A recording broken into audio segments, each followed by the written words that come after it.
here in this session, we are going to recite the selected verses of Bhagavad Gita on different streams. As we know, the Gita is not categorized the different streams, but still, for our convenience of understanding, Swami Vivekananda has streamlined the entire Gita into 4. So named as Karma Yoga, Bhakti Yoga, Jnana Yoga and Raja Yoga. Because we have our own the guna or the swabhava, the nature to follow. Accordingly, we can follow whichever the stream we wish to have. The people who are very much interested in the actions, they follow the Karma Yoga. The people who are more and more intellectually oriented, they go through the Jnana Yoga, the contemplation path. The people who are much devoted, devotion, bhakti, the surrender, they choose Bhakti Yoga. And at last, we know all over the world people are more engaged in practicing asana, pranayama, the pratyahara and all this. So they choose the path of Raja Yoga. Today we have recited the Karma Yoga Shloka Sangraha, the 18 verses from Bhagavad Gita, specially insist upon the path of actions or the karmas.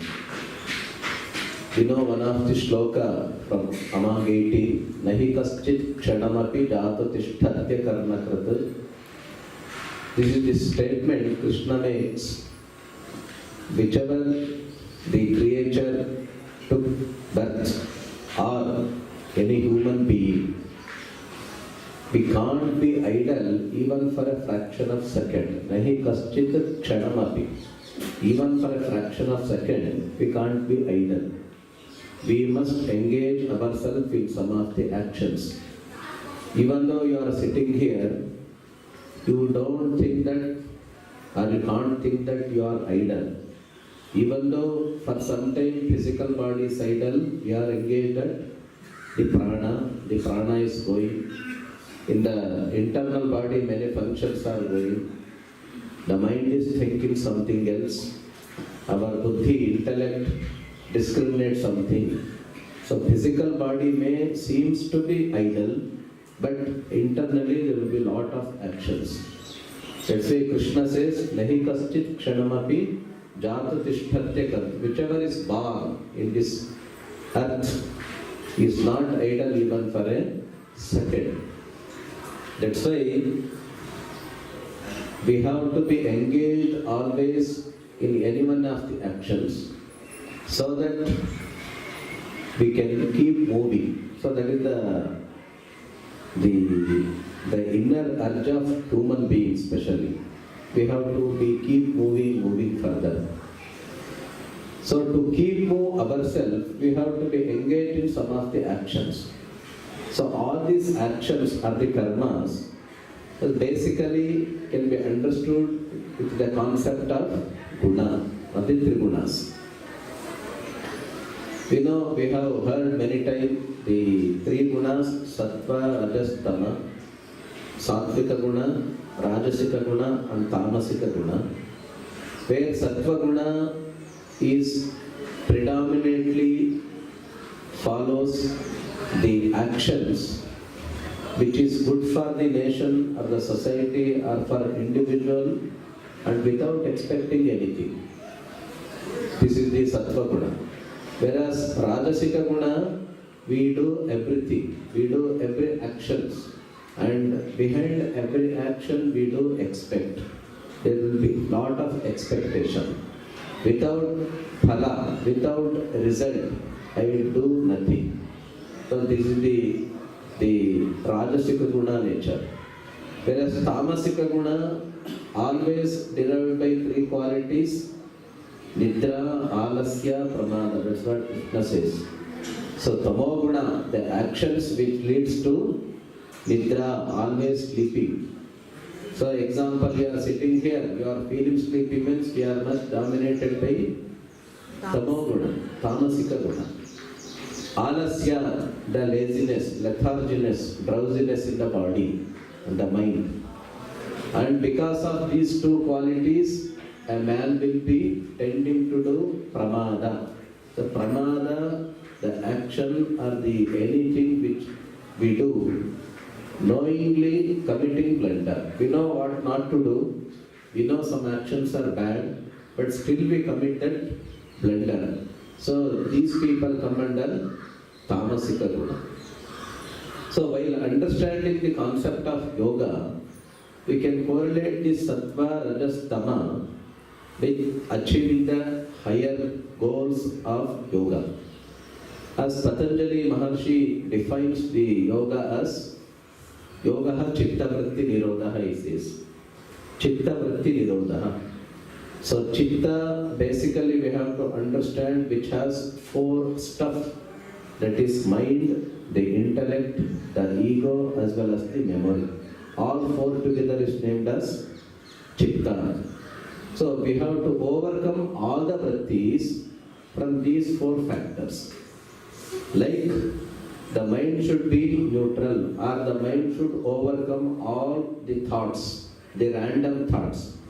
Say example, we are sitting here, are you not getting thoughts? Continuously we keep getting the thoughts. That means the mind under lot of turbulence. So mind must be taken into the state of samatva, where there will be no thoughts, the thoughtless state or the silent state. The practice of yoga leads to the state of mindlessness. So that is one of the aspects of chitta. And the second one, the ahankara, the ego.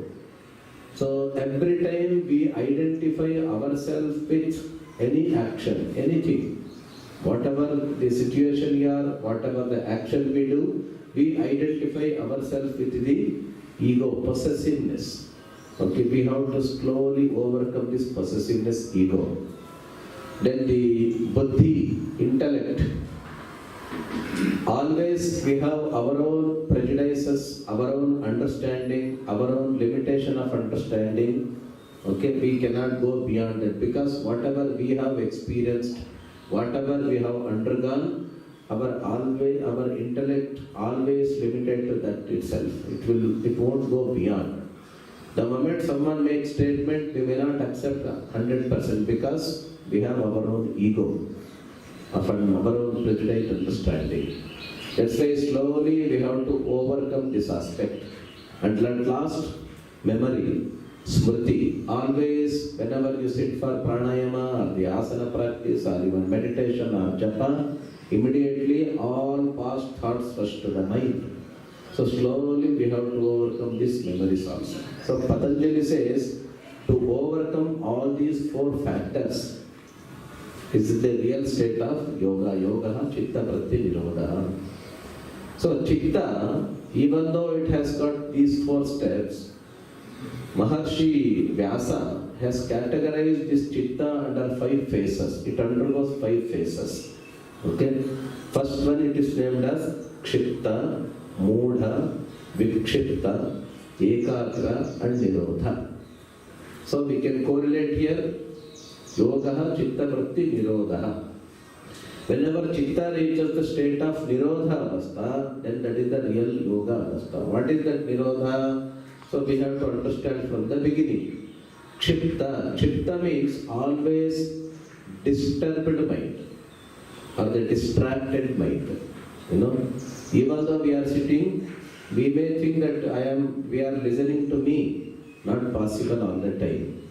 You may hear for 5 seconds or 10 seconds, immediately mind goes somewhere else. It is a distracted mind. Most of the time, distraction. This is called kshipta. So the people who have more and more rajasika guna, the rajasika guna were the actions followed by the results, karma phala. So these kind of people will undergo the vikshipta avastha of the chitta. Means always disturbed state or the distracted state. And the second avastha of the chitta, mudha, even though we are sitting, we can't hear anything. We are least bothered to listen. And we are undergoing nidra. So this is called mudha avastha of the chitta. So if you are attentive, not only this session, any session you take place, or any session you undergo, you must be absolutely attentive and focused and involve yourself 100%. That state can be the vikshipta avastha. Mudha avastha, neutral state, we are least bothered. Vikshipta, we are trying to listen but mind is under disturbance or distracted state. But whereas vikshipta, more and more you are concentrated, but very rarely mind get distraction. So example, in 10 minutes of lecture, 9 minutes you concentrate, 1 minute the chitta may become distracted. That is called as vikshipta avastha of the chitta. And if you cross all these three states, then it is a state of ekagra, absolute concentration. Without any distraction or the disturbance of the mind or the chitta, you are here. You 100% involve yourself. You know, many examples we hear when Vivekananda was sitting for the meditation, a snake came, all of them ran away, but he was in the deep meditative state. That is the ekagra avastha. Like once the honeybees came and occupied his whole body, but he was least bothered to his body consciousness, absolute state of ekagra. So whatever may be the external distractions, we never bother. We never disturbed by the external distractions. That is absolute concentration called ekagra. This is the fourth phase of the chitta. Then once you go beyond this ekagra avastha, that is the nirodha avastha, where we go beyond even trigunas. No sattva guna, no rajoguna, no tamaguna. We go beyond the guna, that is the state called gunatita avastha.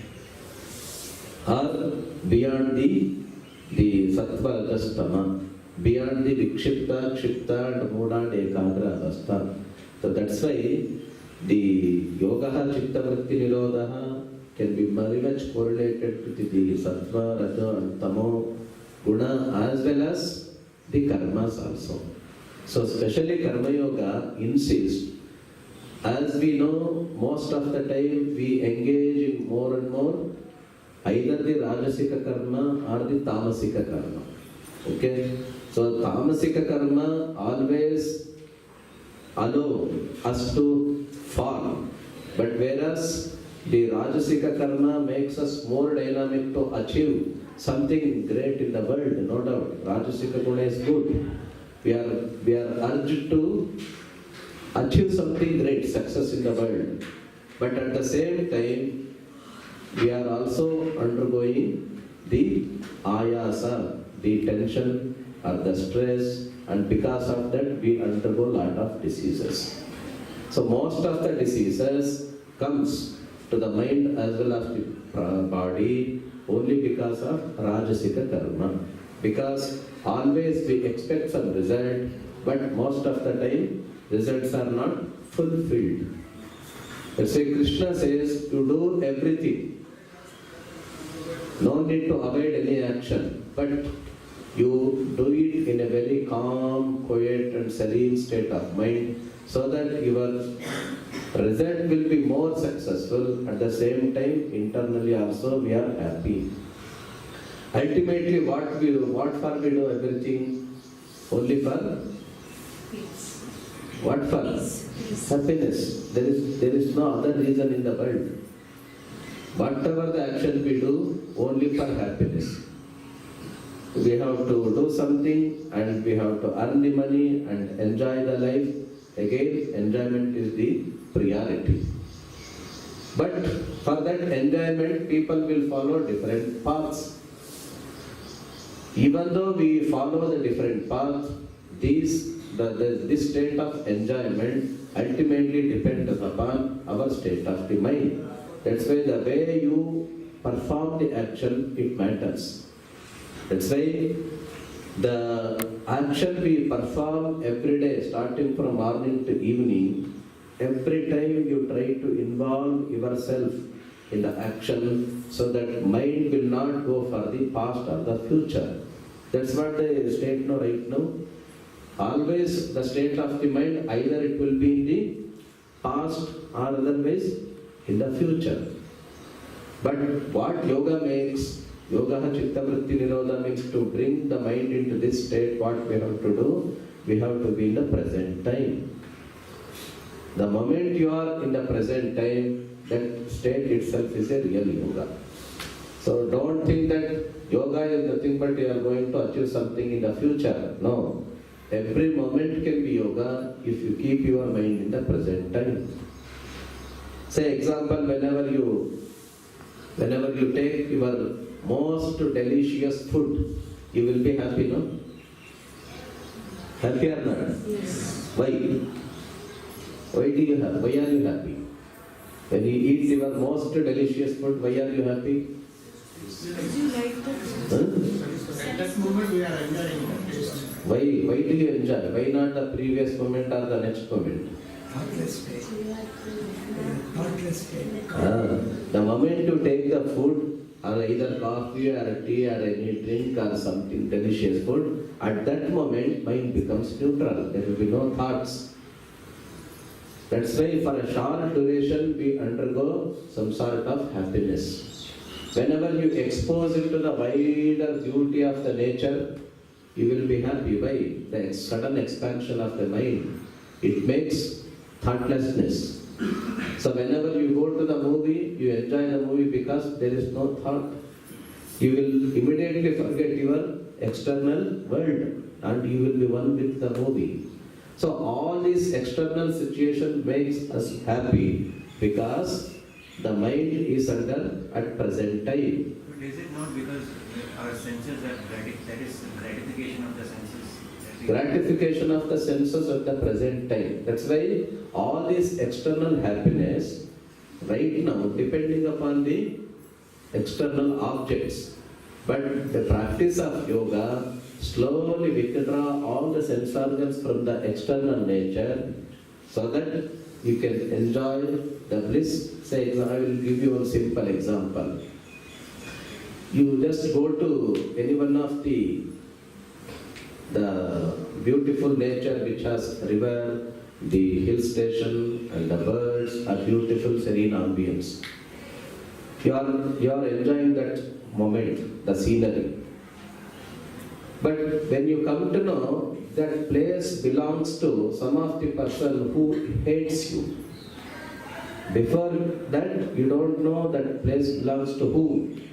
But the moment you come to know that this place belongs to some of your haters, okay, then will you be happy? The same situation creates the unhappiness. Then ultimately where is that happiness? It is in the mind, the way you see, the way you perceive. That's why ultimately the external situation of the objects may be the nimitta karana. But ultimately the mind is responsible or the chitta is responsible either for happiness or the misery. So what yoga makes, slowly it withdraws all the sense organs from the external nature and you find out yourself the happiness internally within. So the karma yoga is also one of the path where you can enjoy the bliss. So through karma yoga, raja yoga, bhakti yoga, jnana yoga, all these paths makes the state of the chitta to reach ekagravastha and nirodhavastha. So that's why having understood all this concept, only thing we have to do, you forget everything the past whenever you take part in any session and involve yourself 100%. That will give you the great result of the success. Okay? While practicing, don't think having come 7 days, 7 दिन हो गया, कुछ भी बदलाव नहीं दिख रहा है शरीर में. No, don't think about the future or don't think about the past. You just be one with the session and the practice so that result without your knowledge we can gain the result. Okay? So let us analyze all these points and let us take part in every session wherever we go in the entire 7 days or wherever we go outside also. Just think in the mind that I have to elevate myself from the tamas to rajas, rajas to sattva, and sattva to ekagra avastha and nirodha avastha. This is the advancement of yoga where we practice and achieve the success. Okay? Thank you very much. Conclude the session with Shanti Mantra. Om Asato Ma Satgamaya Tamaso Ma Jyotirgamaya Mrityo Ma Amritangamaya. Om Shanti Shanti Shanti. Sarve Bhavantu Sukhina.